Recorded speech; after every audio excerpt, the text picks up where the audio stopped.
Good evening, my fellow Tottenham fans, and welcome back to the Irish Hotspur with your boy Big Dave back in the building. And this evening, we welcome the Romanian destroyer, RADU, aka Count Dracula, to the football club, and I'm excited about this one. He rejected Bayern and a chance to play with Kane. He came to Tottenham to play at White Hart Lane. RADU Dragusin. RADU Dragusin. Now, just before I get into it and give you my thoughts surrounding the whole drama of the deal, why we needed a centre-back in here in the first place, why RADU Dragusin, and why I think the centre-back situation is sorted out for the next decade.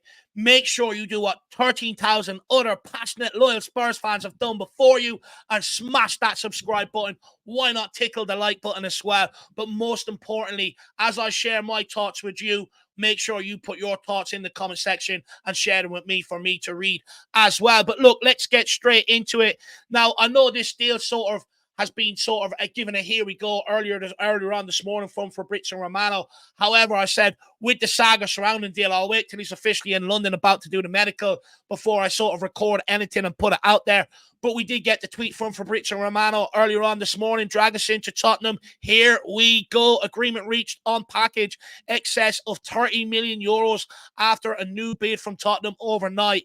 Spence joins Genoa on loan going the other way. Dragusin wanted Spurs and confirmed their agreement on personal terms despite the Bayern bid. The saga is over. And just so everyone can relax, Sky Sports were outside the training ground a little while ago covering this Dragusin deal, reporting that he is at the training ground, currently undergoing his medical, all the behind-the-scenes media sort of stuff as well, and the announcement is imminent. Now, a bit just quickly on the saga of the deal. Of course, we agreed with personal terms with Dragusin the other day. Bayern agreed personal terms with Eric Dyer the other day.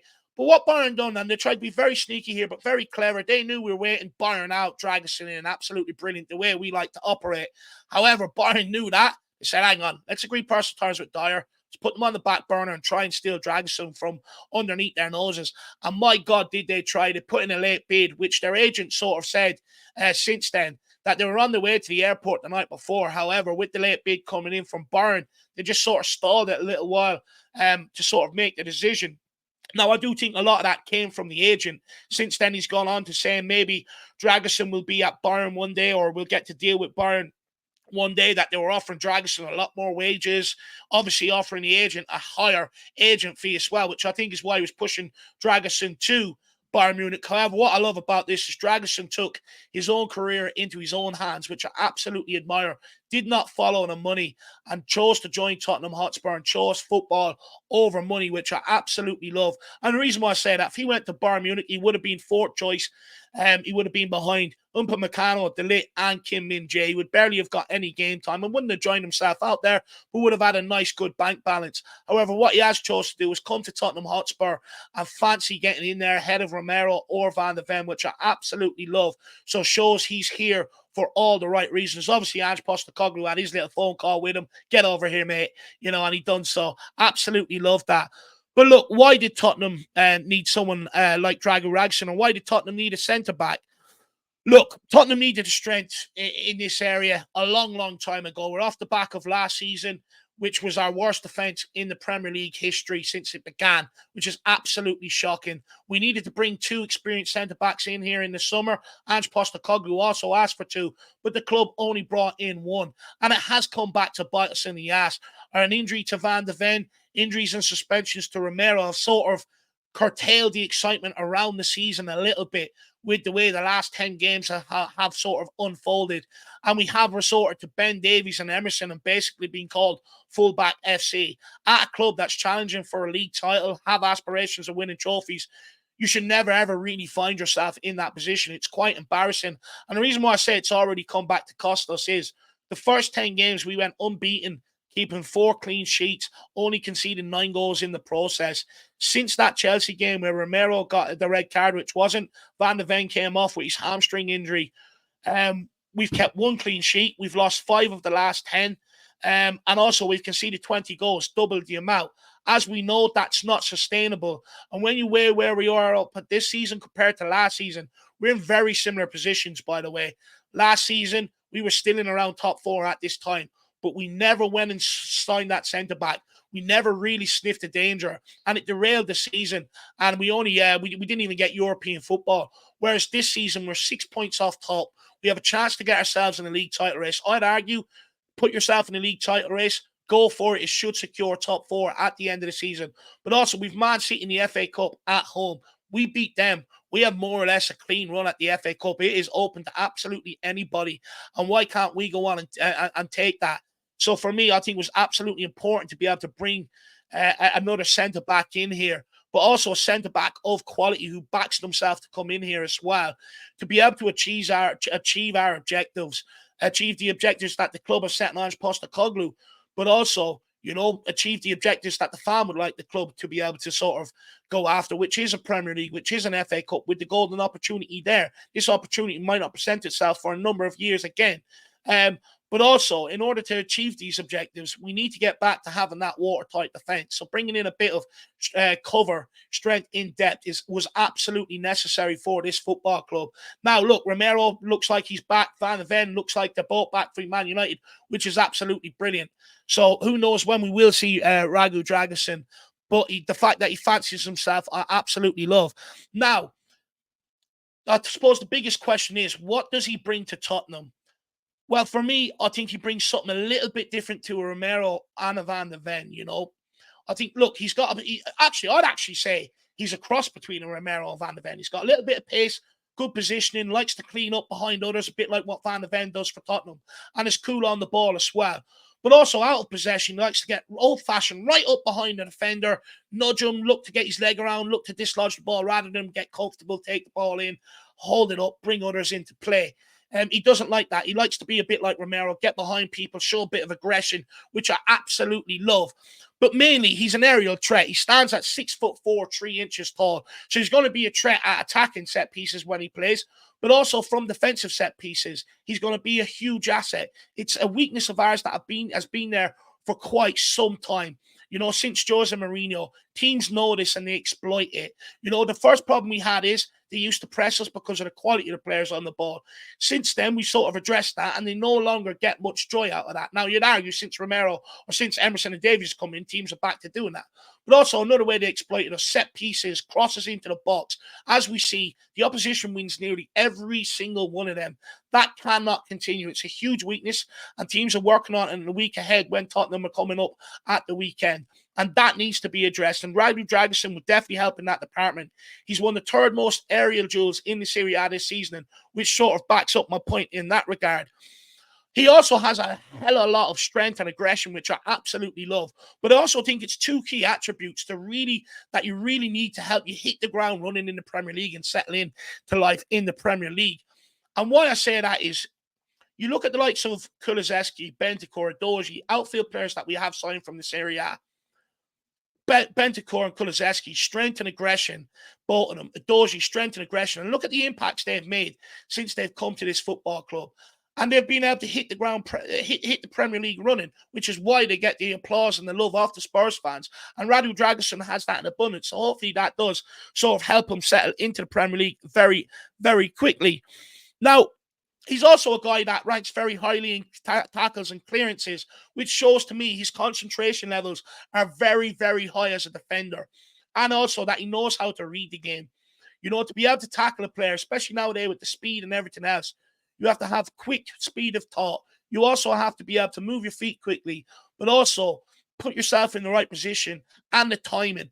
Absolutely sensational. Clearances, you have to be able to read the game, know where the ball's sort of going to bounce, put yourself in that position to be effective. So he does put himself in effective positions to be able to rank highly in them stats, which are all good stats that we need at Tottenham. A guy that puts his body on the line, a nitty-gritty sort of defender, especially in that box, and that is exactly what RADU DRAGUSIN is.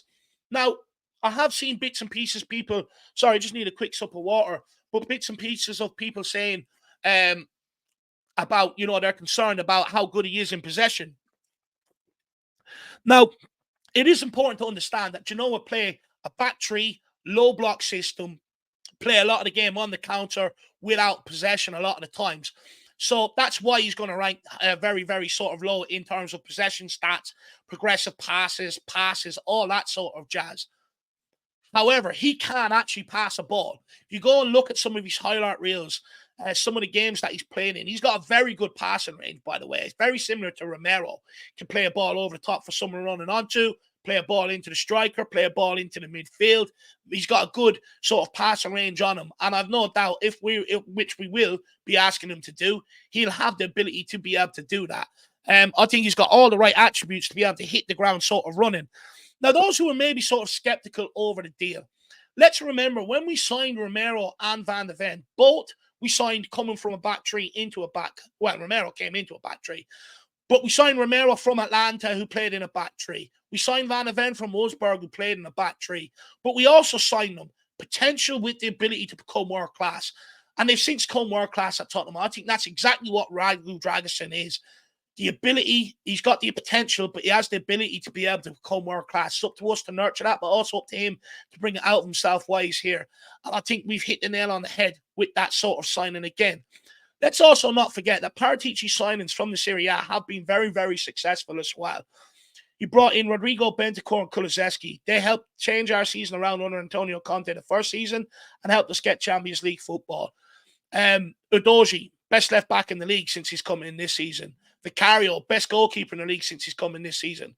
The only signing that we didn't do well on was Galini, but we brought him in here as a loan to see if he was better than Hugo. It wasn't, so we never sanctioned the deal. But a lot of our signings have made a massive impact at this football club from the Serie A, and hopefully he can also do the same. And look, I do think Paratici, just quickly, is very, very, very influential behind that deal because he brought Dragusin to Juve in the first place when he was youngster, like he brought Kulu, like he brought Romero, like he brought Bentancur, all to Juventus. Since then, he's brought them all to Tottenham. And I think the whole idea and the plan around it is to be able to build something like we did under Pochettino, where he brought in a load of youngsters, coupled with a few signings here and there, where they're all young, hungry, and wanted to go on and achieve something in the game. They brought us to the heights of so close to a Premier League title, League Cup, FA Cup, and also a Champions League. And I think we're trying to do something very similar here with the profile of the signings that we've made since Paratici's come here. Purposely lowering the average age of the squad, signing players that either have a point to prove in making that step up, or players coming from a big club like Bentancur and Kulu with a point to prove that they still got it and they can still play at that top level. And I think ultimately that once we fill out that squad, we'll have everyone singing off the same hymn sheet, young, hungry, fighting each other for places, which will only be good on the football pitch and hopefully push us on to the heights of winning something. Also, lastly, I would add, I do think centre-back at Spurs, it should be sorted for the next 10 years, the next decade. Romero, 25, Van de Ven, 22, Dragusin, 21, Phillips, 18, Dorrington, 18, Vuskovic, 16, but will be 18 when he gets here. If we can get the development right of Phillips, Dorrington, and Vuskovic when he arrives, which, by the way, you know, I believe we have a choice to be able to try and find a loan for Vuskovic out of Dynamo Zagreb because they don't want to use him anymore now that he's joined to Tottenham to be able to aid his development. If we get their development right, we don't have to splash on that position for the next 10 years. You know, it's absolutely sorted. So hopefully we can get their development right, and then we've got absolute brilliant choices to choose from. I'm definitely excited by the centre-back area of our squad. But look, I would say for me, being brutally honest, I think the only negative is that man bun. I think the man bun's got to go. I'm not a big fan of the man buns. I think it's got to go. Get yourself a proper haircut, short back sides, you know, something like that. A bit like what Romero, Van de Ven, Porro, what they all have. Make sure you get a nice tight haircut, fit in with that back line, Vicario. You know, no crazy hairstyles, no man buns, just raw, gritty, ready to go. And I'd love to see RADU DRAGUSIN cut that man bun. But look, I do think it shows, lastly, a statement of intent from Tottenham, Timo Werner, and also RADU DRAGUSIN in here within the first 10 days of the window. Absolutely brilliant by the club. Statement of intent. Hopefully they can both hit the ground running and we can go on and have a successful second half of the season. But there are my thoughts overall on RADU DRAGUSIN coming in here. Please let me know your thoughts on the signing below. Make sure you smash that like button, and I'll see you back here very, very soon. As always, come on, you Spurs. In the mighty hands we trust, we never stop. Let's go, Tottenham.